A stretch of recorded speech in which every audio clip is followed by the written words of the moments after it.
ಪರಿಶುದ್ಧ ಕಡಲೆ ಹಿಟ್ಟಿನಿಂದ ತಯಾರಾಗಿದೆ. ಸದ್ಗುರು ಆಯುರ್ವೇದ ಗ್ರಾಮ್ ಫ್ಲೋರ್ ಸೋಪ್. ಮೋಜು ಮಸ್ತಿಗೆ ಇಲ್ಲಿದೆ ಪ್ಲೇಸ್, ಫ್ರೆಂಡ್ಸ್ ಫ್ಯಾಮಿಲಿ ಎಲ್ಲ ಬನ್ನಿ. Fundoos water park, Marikanive dam ರಸ್ತೆ, ಹಿರಿಯೂರು, ಚಿತ್ರದುರ್ಗ ಜಿಲ್ಲೆ. ಶ್ರೀ ಸಾಯಿ ಮಕ್ಕಳ ಪ್ರಪಂಚ, ಸಾಯಿ ಕಿಡ್ಸ್ ವರ್ಲ್ಡ್. ಶ್ರೀ ಸಾಯಿ ಮಕ್ಕಳ ಪ್ರಪಂಚ, Shri Sai kids world. GV ಟಿವಿಗೆ ಸ್ವಾಗತ. ನಾನು ಹೊಸದುರ್ಗ ರಾಘು.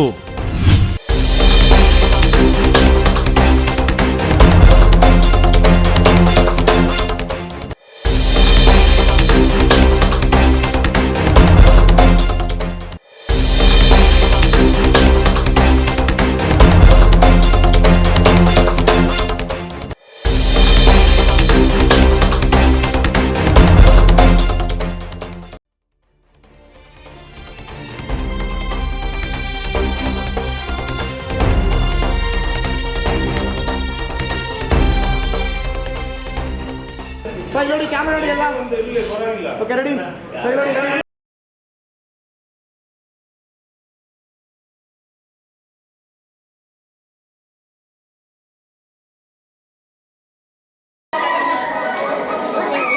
ನಮಸ್ಕಾರ ಎಲ್ಲರಿಗೂ. 2025-26ನೇ ಸಾಲಿನ ಒಕ್ಕೂಟ ಪುರಸಭೆಯ ಆಯವ್ಯಯ ಅನುಮೋದನೆ ಮಾನ್ಯರೇ, ಆಯವ್ಯಯ ಮಂಡನೆ ಇಂದಿನ ಸಭೆಗೆ ಹಾಜರಾಗಿರುವ ಗೌರವಾನ್ವಿತ ಉಪಾಧ್ಯಕ್ಷರಿಗೂ ಸರ್ವ ಸದಸ್ಯರಿಗೂ ಅಧಿಕಾರ ವೃಂದದವರಿಗೂ ಮತ್ತು ಸಿಬ್ಬಂದಿ ವರ್ಗದವರಿಗೂ ಹಾಗೂ ಪತ್ರಿಕಾ ಮಿತ್ರರಿಗೂ ಪಟ್ಟಣದ ಎಲ್ಲ ನಾಗರಿಕ ನನ್ನ ಹೃದಯಪೂರ್ವಕವಾದ ಸ್ವಾಗತವನ್ನು ಬಯಸುತ್ತಿದ್ದೇನೆ.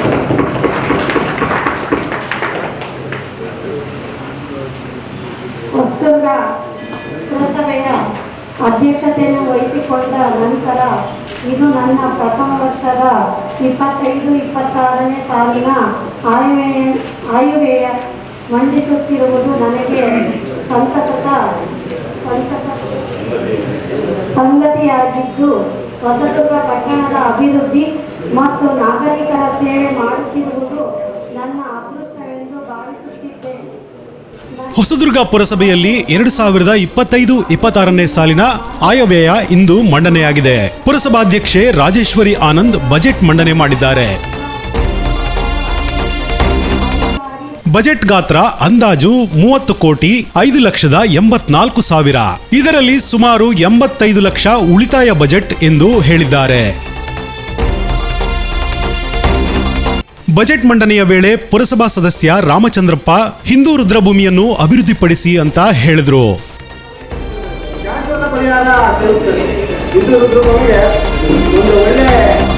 ಇಂಜಿನಿಯರ್ ಕರೆಸಿ ಒಳ್ಳೆ ರೋಡ್ ಮಾಡಿಸ್ಬೇಕು, ಅದಕ್ಕೆ ಬಹಳಷ್ಟು ಮಣ್ಣು ಉಳಿಸ್ಬೇಕು, ಆಮೇಲೆ ಅದನ್ನೆಲ್ಲ ಸಂಸ್ಕೃತ ಮಾಡಬೇಕು.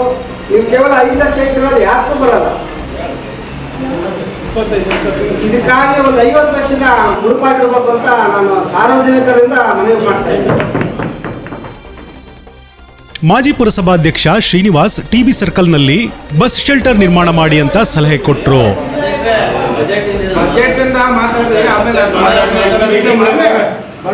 ನಾನು ಕೇಳ್ಕೊಂತಿದ್ದೀನಿ,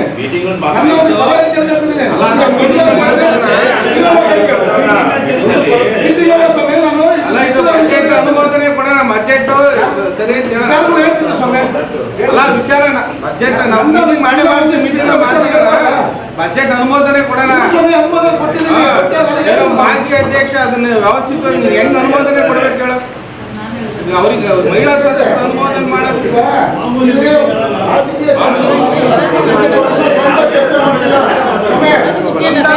ಎಲ್ಲರೂ ಮಾಡೋದು ಪುರಸಭೆಗೋಸ್ಕರನೇ. ಇದು ಬಜೆಟ್ ಅನುಮೋದನೆ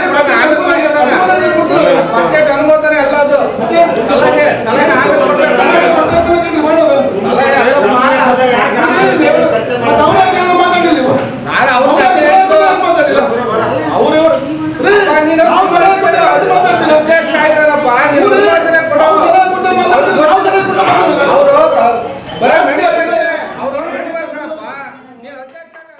ಪುರಸಭಾ ಸದಸ್ಯ ದಾಳಿಂಬೆ ಗಿರೀಶ್ ಮಹಿಳೆಯಾಗಿ ಬಜೆಟ್ ಮಂಡಿಸಿದ ಪುರಸಭಾಧ್ಯಕ್ಷೆ ರಾಜೇಶ್ವರಿ ಆನಂದ್ಗೆ ಅಭಿನಂದಿಸಿದರು. ಸಂತೋಷ್ ಅವರೇ, ಅಧಿಕಾರಿಗಳೇ ಹಾಗೂ ಎಲ್ಲ ನಮ್ಮ ಪೌರ ಸಿಬ್ಬಂದಿಗಳೇ, ಪೌರ ಕಾರ್ಮಿಕರೇ, ಪುರಸಭಾ ಎಲ್ಲ ಸದಸ್ಯರೇ, ನಾಮನಿರ್ದೇಶನ ಸದಸ್ಯರೇ ಹಾಗೂ ಪತ್ರಿಕಾ ಮಿತ್ರರೇ, ನಿಜಕ್ಕೂ ನಮಗೆ ಈ 2025-26ನೇ ಬಡ್ಜೆಟ್ಟು ಖುಷಿಯಾಗಿದೆ. ನಮ್ಮ ದೇಶದ ಒಂದು ಬಡ್ಜೆಟನ್ನು ಸಹ ಒಬ್ಬಳು ಮಹಿಳೆ ಮಾಡ್ತಾ ಇದ್ದಾರೆ. ಅದೇ ರೀತಿ ನಮ್ಮ ಹೊಸದುರ್ಗದಲ್ಲೂ ಸಹ ಮಹಿಳೆಯರು ನಾವು ಯಾಕೂ ಕಮ್ಮಿ ಅಲ್ಲ, ನಾವು ಏನು ಜವಾಬ್ದಾರಿ ಕೊಟ್ಟರೆ ಏನು ಬೇಕಾದ್ರೂ ನಿರ್ವಹಿಸ್ತೀವಿ ಅನ್ನೋದು ಒಂದು ಸಾಧಿಸಿ ತೋರಿಸಿದ್ದಾರೆ. ಇವತ್ತು 2025-26ರ ಬಡ್ಜೆಟ್ನಲ್ಲಿ ಪುರಸಭಾ ಸದಸ್ಯ ದೊಡ್ಡಯ್ಯ ಮಾತನಾಡಿ, ನಾವು ನಿರೀಕ್ಷಿಸಿದ ಅಭಿವೃದ್ಧಿ ಕಾಮಗಾರಿಗಳಿಗೆ ಬಜೆಟ್ನಲ್ಲಿ ಹಣ ಮೀಸಲಿಟ್ಟಿಲ್ಲ ಅಂತ ಬೇಸರ ಹೊರಹಾಕಿದರು.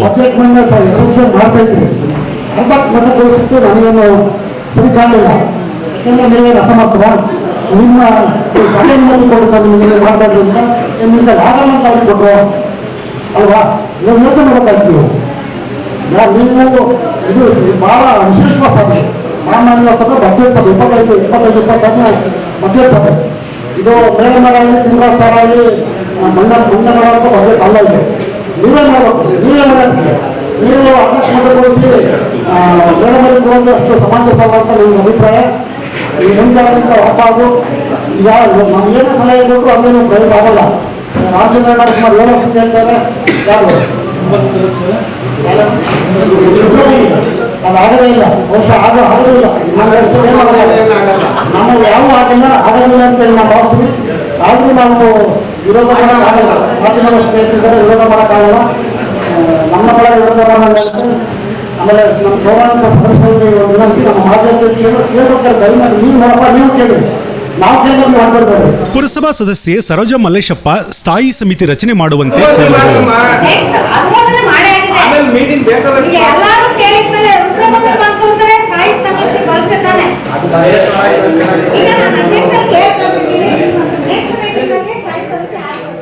ಜಾಫರ್ ಸಾದಿಕ್ ಜನಪರ ಬಜೆಟ್ ಎಂದು ಹೊಗಳಿದರು. ನಾನು ಕಳೆದ ಬಾರಿ ಇವಾಗ ಇಲ್ಲಿ ಬಜೆಟ್ನಲ್ಲಿ ಕೆಲವು ವಿಚಾರಗಳು, ಸಲಹೆ ಸೂಚನೆಗಳನ್ನು ಕೊನೆ ಹಂತದಲ್ಲಿ ಕೇಳಿದಾಗ ಅದು ತರಾತುರಿಯಲ್ಲಿ ಬರ್ಕೊಂಡ್ಬಿಟ್ರು.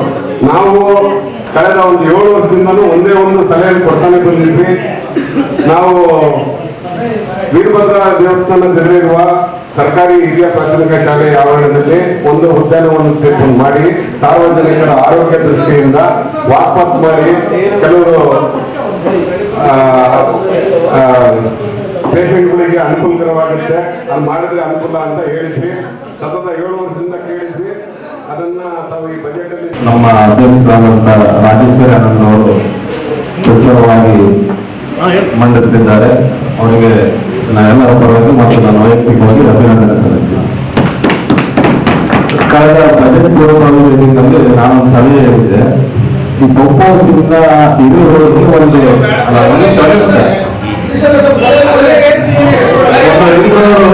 ರಿಂಗ್ ರೋಡ್ ತರ ಮಾಡಬೇಕು ಅಂತ ಅದನ್ನ ಬಜೆಟ್ ಅಲ್ಲಿ ನೀವು ತಗೊಂಡಿಲ್ಲ. ದಯಮಾಡಿ ಮುಂದಿನ ದಿನದಲ್ಲಿ ನಮ್ಮ ಶಾಸಕರನ್ನ ಕರೆದಿ ಅದಕ್ಕೊಂದು ಪ್ರಪೋಸಲ್ ಕೊಡ್ರಿ. ಈ 75 ಲಕ್ಷ ಉಳಿತಾಯ ಬಜೆಟ್ ಮಂಡಿಸ್ತಿದ್ದೀರಾ, ತುಂಬಾ ಧನ್ಯವಾದ. ನಿಮ್ಮ ಈ ಬಜೆಟ್ ನಾನು ಕೇಳೋದು ಏನಂದ್ರೆ, ಹೊಸದುರ್ಗ ಪಟ್ಟಣ ಚೆನ್ನಾಗಿ ಆಗ್ಬೇಕು, ಮುಂದುವರಿಬೇಕು. ನಾವು ಇದರಲ್ಲಿ ಹಿಂಗೆ ಆಯ್ತು ಅನ್ನೋ ಹೆಸರು ಬರಬೇಕು. ಆದ್ರೆ ನಮ್ಮ ರಾಜೇಶ್ವರಿ ಬಜೆಟ್ ಮನ್ಸಿದ್ದು ನಿರ್ಮಲಾ ಕೇಸರಿ ಬಜೆಟ್ ತರ ಮನ್ಸಿದ್ದಾರೆ. ಅದರಿಂದ ನಮಗೆ ಬಹಳ ಹೆಮ್ಮೆ ಆಯ್ತು. ಇಷ್ಟೇ ನಂದು ಅಭಿನಂದನೆಗಳನ್ನು ಸಲ್ಲಿಸುತ್ತಾ ಈ ಬಜೆಟ್ ಬಹಳ ಉತ್ತಮ ರೀತಿಯಲ್ಲಿ ಮಂಡಿಸಿದ್ದಕ್ಕೆ ಅಧ್ಯಕ್ಷರಿಗೆ, ಉಪಾಧ್ಯಕ್ಷರಿಗೆ ತುಂಬಾ ಧನ್ಯವಾದಗಳನ್ನು ತಿಳಿಸುತ್ತೇನೆ. ಮತ್ತೆ ಏನಪ್ಪಾ ಅಂತಂದ್ರೆ, ಇದರಲ್ಲಿ 12ನೇದು ಸ್ಟೇಡಿಯಂನಲ್ಲಿ 50 ರೂಪಾಯಿ 3 ಲಕ್ಷ ಅಂತ ಕಾಯ್ದಿರಿಸಿದ್ರೆ 3 ಲಕ್ಷ ಆಗಲ್ಲ, ದಯವಿಟ್ಟು ಹೆಚ್ಚು ಮಾಡಿ ಅಂತ ನನಗೆ ಕೇಳ್ಕೊಳ್ತೀನಿ.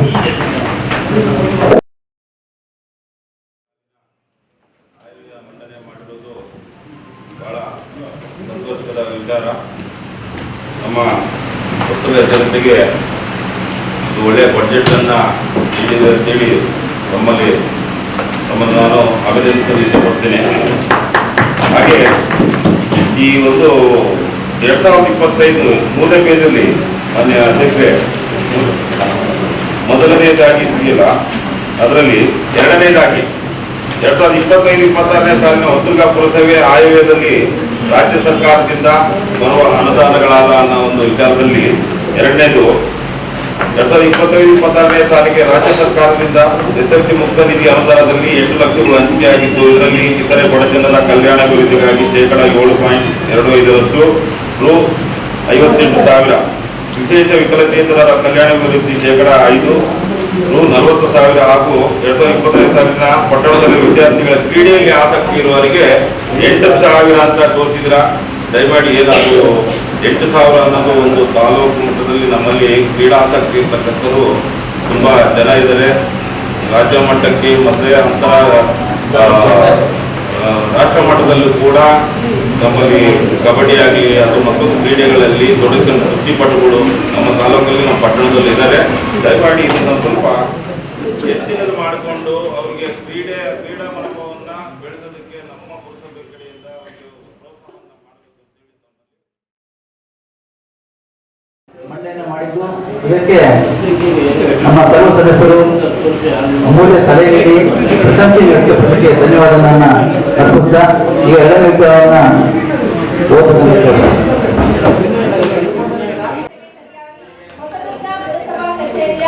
ಕೌನ್ಸಿಲ್ ಸಭಾಂಗಣದಲ್ಲಿ ಪುರಸಭಾ ಅಧ್ಯಕ್ಷರಾದ ಶ್ರೀಮತಿ ರಾಜೇಶ್ವರಿ ಆನಂದ್ ಅವರು ಅಧ್ಯಕ್ಷತೆಯಲ್ಲಿ ಹಾಗೂ ಶ್ರೀ ಬಿಜಿ ಗೋವಿಂದಪ್ಪ ಮಾನ್ಯ ಶಾಸಕರು ವಿಧಾನಸಭಾ ಕ್ಷೇತ್ರ ಇವರುಗಳ ಸಮ್ಮುಖದಲ್ಲಿ ವಿಶೇಷ ಸಭೆಯನ್ನು ಕರೆಯಲಾಗುತ್ತದೆ. ಅದೇ ರೀತಿ ಈ ಸಭೆಗೆ ನಮ್ಮ ಪುರಸಭಾ ಅಧ್ಯಕ್ಷರಾದ ಗೌರವಾನ್ವಿತ ಶ್ರೀಮತಿ ರಾಜೇಶ್ವರಿ ಆನಂದ್ ಅವರು ಈಗಿನ ಬಜೆಟ್ ಅನ್ನು ಮಂಡಿಸಬೇಕಾಗಿ ಕೇಳಿಕೊಳ್ಳುತ್ತೇನೆ. ಹೆಚ್ಚಿನದಾಗಿ ಹೊಸದುರ್ಗ ಪಟ್ಟಣದಲ್ಲಿ ವಾಹನ ದಟ್ಟಣೆ ಜಾಸ್ತಿಯಾಗುತ್ತಿದ್ದು, ಇದರಿಂದ ಟ್ರಾಫಿಕ್ ಸಮಸ್ಯೆ ಎದುರಾಗಿದೆ. ಈ ಕುರಿತು ಶೀಘ್ರವಾಗಿ ಸಮಸ್ಯೆ ಪರಿಹರಿಸಲು ಸಭೆಯಲ್ಲಿ ಒತ್ತಾಯಿಸಲಾಯಿತು.